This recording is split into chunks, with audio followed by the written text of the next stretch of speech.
हे बघा, तुम्ही बघितलंच असेल. आज मी काय बनवणार आहे. आज मी वडापाव बनवणार आहे.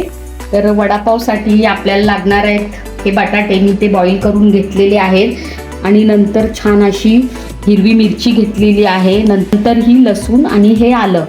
आता आपण आलं, लसूण आणि मिरची याचं जाडसर असं वाटण तयार करून घेऊया. वडापाव करण्यासाठी हे लक्षात ठेवा, लसूण थोडासा जास्त वापरायचं. आलं लसणाच्या पेक्षा थोडंसं कमी असायला हवं. हे बघा, जाडसर असं वाटण तयार झालेलं आहे. आता आपलं छानपैकी तेल गरम झालेलं आहे. तेलात जाणार ही मोहरी, नंतर थोडंसं जिरं, नंतर ही उडदाची डाळ, नंतर हिंग, नंतर हे धने इथं जाडसर असं मी कूट केलंय ते जाणार. त्याच्यानंतर भरपूर असा हिरवा हिरवा कढीपत्ता,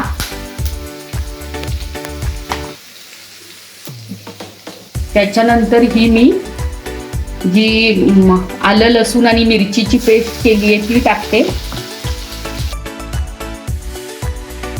हे बघा, हे एवढं फ्राय करायचं जेणेकरून आलं आणि लसणाचा जो कच्चापणा असतो तो जायला पाहिजे.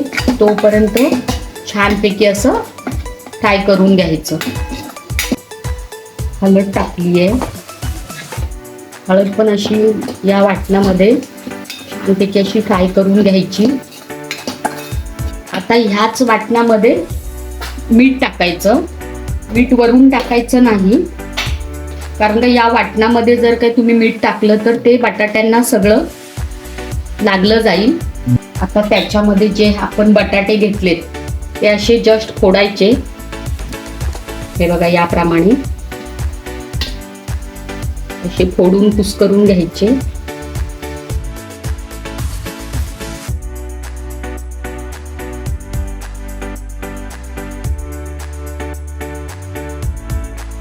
भरपूर अशी कोथिंबीर टाकायची. कोथिंबीर टाकल्यामुळे काय होते, वडापाव खूपच छान लागतात. म्हणून वडापाव करताना नेहमी कोथिंबीर पण भरपूर अशी टाकायची. वड्यांची भाजी अशी मस्तपैकी झालेली आहे. आता आपण गॅस बंद करूया आणि ही भाजी थंड होऊ देऊया. इकडे आपली भाजी थंड होते तोपर्यंत आपण पीठ भिजवून घेऊया बेसनचं.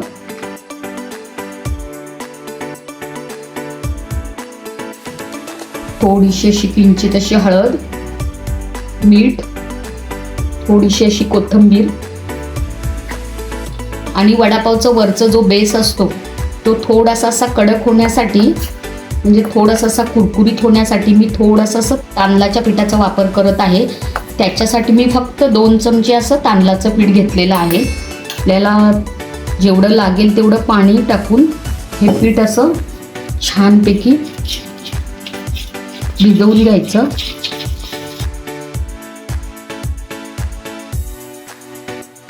आता ही बघा, आपली भाजी थंड झालेली आहे. आता आपण त्याचे गोल गोल वडे बनवून घेऊया.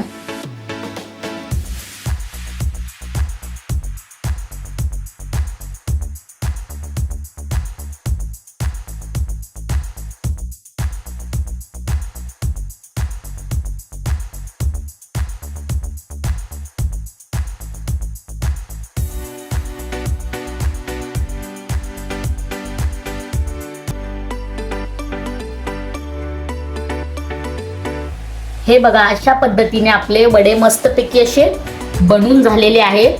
आता आपल्याला फक्त त्यांना तळून घ्यायचे आहे. पीठ मी पहिलंच भिजवून ठेवलेलं होतं. आता आपण त्याच्यामध्ये, आता मी तेव्हा हे करायला घेतले त्यामुळे आता त्याच्यामध्ये हा सोडा टाकते. सोडा कमीच टाकायचा, कमीच म्हणजे अंदाजे.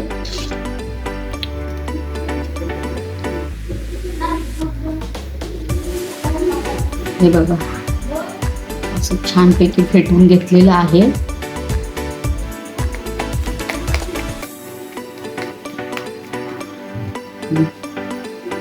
आता आपण वडे करायला घेऊया.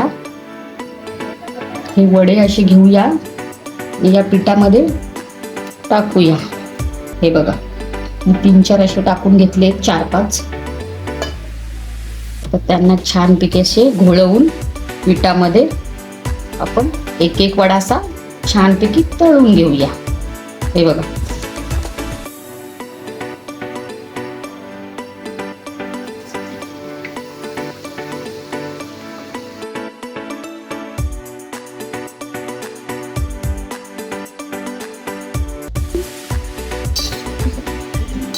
कसे असे खरपूस असे वडे तळायचे. थोडंसं असं गोल्डन थोडंसं कलर येऊन द्यायचं, त्यामुळे वडे आतमधून पण असे छानपैकी तळले जातात. आता हे वडे आपले तळून झालेले आहेत. आता आपण त्यांना एका प्लेटमध्ये काढून घेऊया.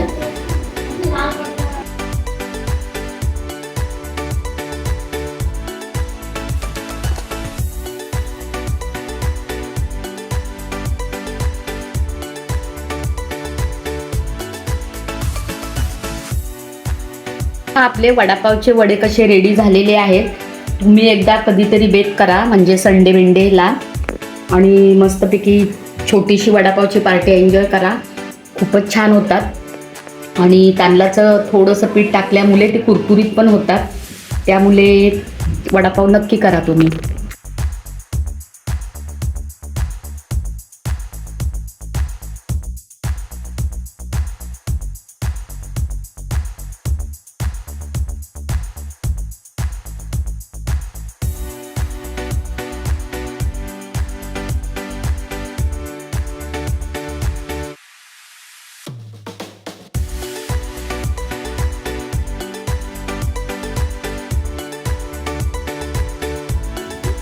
आपण हा पाव कापून घेऊया आणि मस्तपैकी ही लाल चटणी आहे आणि त्याच्यामध्ये मी असं छानपैकी असा कांदा मिक्स केलेला आहे आणि हा हिरवा ठेचा असा लावायचा आणि त्याच्यामध्ये हा असा वडा टाकायचा आणि मस्तपैकी वडा खायचा. त्यामुळे तुम्ही नक्की ट्राय करा. आणि त्याच्यासोबत ही मिरची, किती टेस्टी झालाय.